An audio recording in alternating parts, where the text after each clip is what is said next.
Crypto की दुनिया में कई बड़े नाम हैं, लेकिन एक नाम ऐसा है जो आजकल अपनी टेक्नोलॉजी से ज्यादा एक बहुत बड़ी कानूनी जंग की वजह से खबरों में है, और वो नाम है XRP। ये सिर्फ एक डिजिटल कॉइन की कहानी नहीं है, बल्कि एक ऐसी कशमकश की दास्तान है जो शायद अमेरिका में पूरी क्रिप्टो इंडस्ट्री का मुस्तकबिल ही तय कर देगी। तो चलें सीधा इस हंगामे के मरकज में चलते हैं। देखें, ये कहानी एक तरफ है जदीद टेक्नोलॉजी और इसको बनाने वालों की, और दूसरी तरफ है अमेरिका का सबसे ताकतवर मालियाती रेगुलेटर। ये एक ऐसी आजमाइश है जिस पर इस वक्त सबकी नजरें जमी हुई हैं। और इस पूरी जंग की बुनियाद सिर्फ एक सवाल पर टिकी है, लेकिन ये कोई आम सवाल नहीं है। ये $1 अरब का सवाल है, जो अमेरिकी सिक्योरिटीज एंड एक्सचेंज कमीशन यानी SEC पूछ रहा है। सवाल ये है कि क्या XRP एक डिजिटल करेंसी है, जैसे डॉलर या यूरो, या फिर ये एक सिक्योरिटी है, जैसे किसी कंपनी का स्टॉक। $1.3 अरब।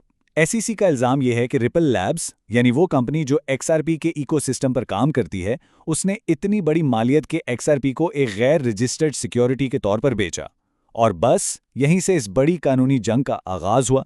लेकिन ठहरें, इस कानूनी गुत्थी को सुलझाने से पहले हमें एक कदम पीछे हटकर यह समझना होगा कि आखिर ये XRP है क्या चीज, ये किस टेक्नोलॉजी पर काम करता है और इसे बनाया ही क्यों गया था। तो जनाब, सारी कहानी शुरू होती है XRP लेजर से, जिसे XRPL भी कहते हैं। इसे 2012 में बनाया गया था और मकसद था बिटकॉइन जैसी पुरानी क्रिप्टो करेंसियों की कुछ बड़ी खामियों को दूर करना, खास तौर पर उनकी सुस्त रफ्तार और बहुत ज्यादा बिजली का इस्तेमाल। तो ये एक ओपन सोर्स यानी सबके लिए खुला और डिसेंट्रलाइज्ड निज़ाम है। तो ये पहले के ब्लॉकचेन से अलग कैसे? देखें, फर्क कोई मामूली नहीं बल्कि ज़मीन आसमान का है। इसकी जो कारकर्दगी है ना, वही उसे सबसे मुनफरिद बनाती है। जरा इन नंबर्स को देखें। जहां बिटकॉइन की एक ट्रांजैक्शन में कई मिनट या कभी-कभी घंटे भी लग जाते हैं, वहीं XRP लेजर पर वही काम सिर्फ 3 से 5 सेकंड में हो जाता है, और खर्चा ना होने के बराबर। और तो और ये 1 सेकंड में 1500 ट्रांजैक्शन संभाल सकता है। यही वो कारकर्दगी है जो इसे दुनिया भर में अदायगियों के लिए एक बेहतरीन टूल बनाती है। और जाहिर है, जब आपके पास ऐसी ज़बरदस्त रफ्तार और कारकर्दगी हो तो इम्कानात का एक पूरा जहान खुल जाता है। छोटी से छोटी अदायगियों से लेके किसी भी असासे को डिजिटल टोकन में बदलने तक, डिसेंट्रलाइज्ड फाइनेंस और यहाँ तक कि सेंट्रल बैंक्स की अपनी डिजिटल करेंसियों के लिए भी एक बहुत मजबूत बुनियाद फराहम करता है। अच्छा, तो यहाँ एक सवाल पैदा होता है। अगर XRP लेजर एक ओपन सोर्स टेक्नोलॉजी है, तो फिर ये रिपल नामी कंपनी बीच में कहां से आ गई? इन दोनों के बीच का ताल्लुक समझना इस केस के लिए बहुत बहुत जरूरी है। कहानी बहुत सीधी सी है।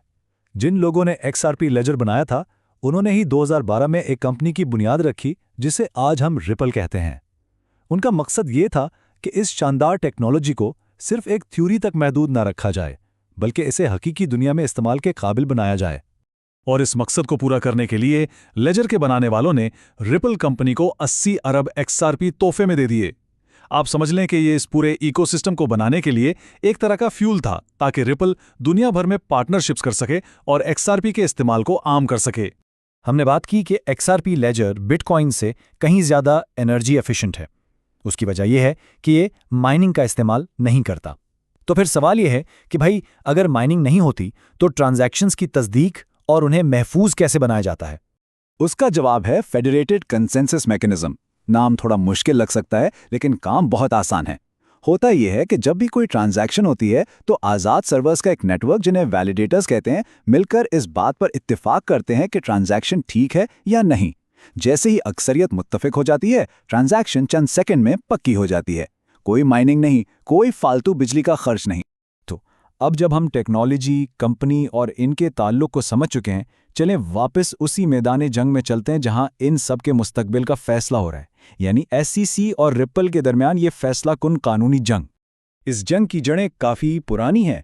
कहानी शुरू होती है 1946 में, जब अमरीकी सुप्रीम कोर्ट ने एक टेस्ट बनाया जिसे हावी टेस्ट कहते हैं।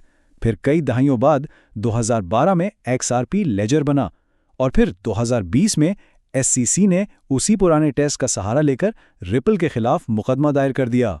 तो ये हावी टेस्ट है क्या भला? सादा लफ्ज़ों में ये टेस्ट कहता है कि अगर कोई किसी प्रोजेक्ट में पैसा इस उम्मीद पर लगाए कि इस प्रोजेक्ट के लोग मेहनत करेंगे और उसे मुनाफा कमा कर देंगे, तो ये एक सिक्योरिटी है। SEC का इल्ज़ाम यही है कि लोगों ने XRP इसी उम्मीद पर ख़रीदा कि रिपल की कोशिशों से उसकी कीमत बढ़ेगी। और यहाँ आकर कहानी एक बहुत दिलचस्प मोड़ लेती है। आमतौर पर जब SEC किसी कंपनी पर ऐसा इल्जाम लगाती है तो वो कंपनी मामला अदालत से बाहर ही निपटा लेती है। लेकिन रिपल ने एक गैर मामूली कदम उठाया। उन्होंने कहा, हम लड़ेंगे। उनका मानना है कि SEC का मौक़िफ़ गलत है और वो इसे अदालत में साबित करेंगे। रिपल के इस एक फैसले ने इस केस को एक आम कानूनी लड़ाई से कहीं ज्यादा बड़ा बना दिया है। अब इसके सिर्फ 2 ही मुमकिन नतीजे हो सकते हैं और यकीन करें दोनों के असरात बहुत गहरे और दूररस होंगे। तो देखें दांव पर क्या लगा है। अगर रिपल ये केस जीत जाता है तो ये SEC की साख के लिए एक बहुत बड़ा धचका होगा और हो सकता है दूसरी क्रिप्टो कंपनियां भी रेगुलेटर्स के खिलाफ खड़ी हो जाएं। लेकिन अगर बाजी पलट गई और SEC जीत गया तो ये अमेरिका में क्रिप्टो इंडस्ट्री के काम करने का तरीका हमेशा के लिए बदल सकता है और शायद सख्त कवानीन का एक नया दौर शुरू हो जाए। तो आखिर में ये समझना बहुत ज़रूरी है कि ये मामला अब सिर्फ रिपल या XRP के बारे में नहीं रहा, इसकी अहमियत इन दोनों से कहीं ज़्यादा बढ़ चुकी है। इस केस का जो भी नतीजा निकलेगा उसकी लहरें पूरे क्रिप्टो के समंदर में महसूस की जाएंगी।